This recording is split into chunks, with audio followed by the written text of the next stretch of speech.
I'm Glenn Fox. This is video number 2 in our mini course on video marketing strategies. Have you ever been stalled wondering exactly what it is that you need to do to get a project started?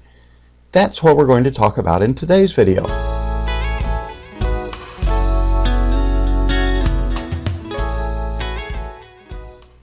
What do you need to consider as you plan your video?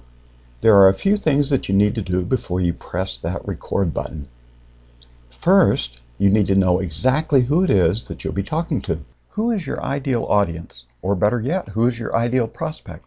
That's what we call your avatar. The better you can define this person, the more successful you will be. The narrower your description, the more focused you'll become.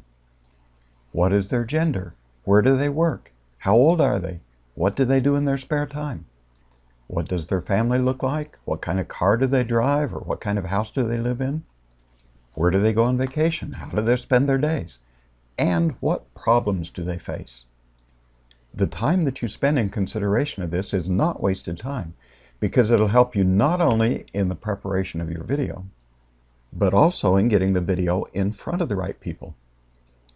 You remember we talked about getting in the middle of the road and stopping people? If you want to talk to people headed from Denver to Los Angeles, it wouldn't be wise to be standing on the eastbound side of the interstate near Dayton, Ohio. In fact, you probably shouldn't be standing on the eastbound side of the highway anywhere. That may sound silly, but some people do the equivalent to that with their online marketing. Now that you know exactly who you're talking to, you need to prepare your script.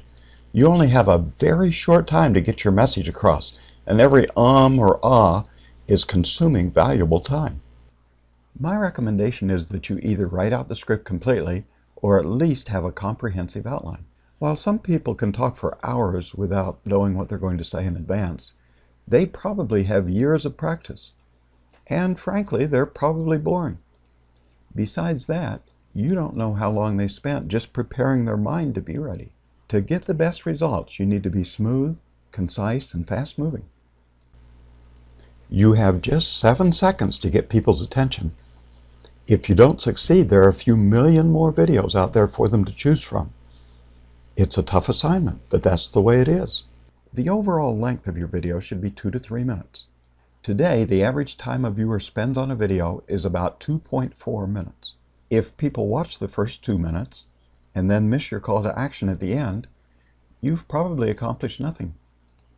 Now, admittedly, that number is an average, and if you're really engaging, you buy a little bit more time.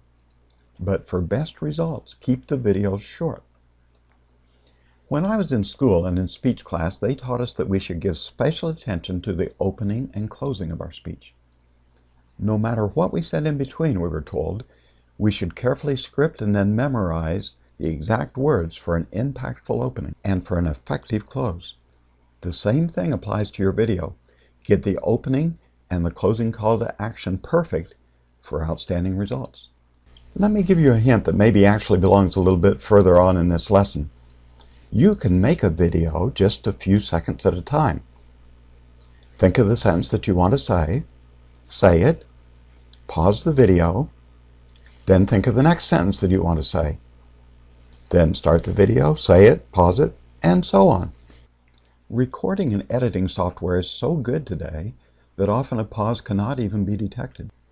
Or you can just keep recording but edit out the spaces in between your properly executed presentation. Because I have a vision disability, I'm not able to read a script at the same time I do a recording. That's whether I'm recording with a camera or even doing a presentation video.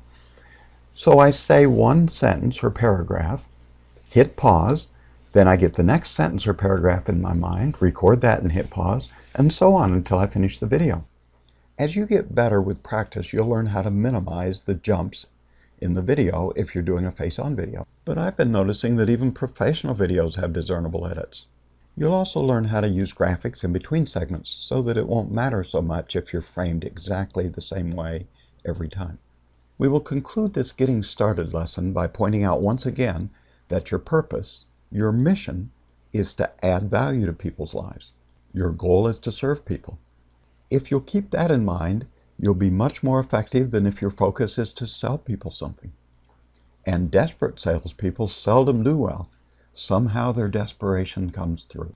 But if your heart is to help people If you're able to discover a problem that your ideal listener has and bring him the solution, then he'll thank you for coming into his life and helping to make it better. Make your videos with that sincere mindset, and you'll be surprised at how well it works. In the next lesson, we're going to begin the actual process of making the video. I hope you'll be there.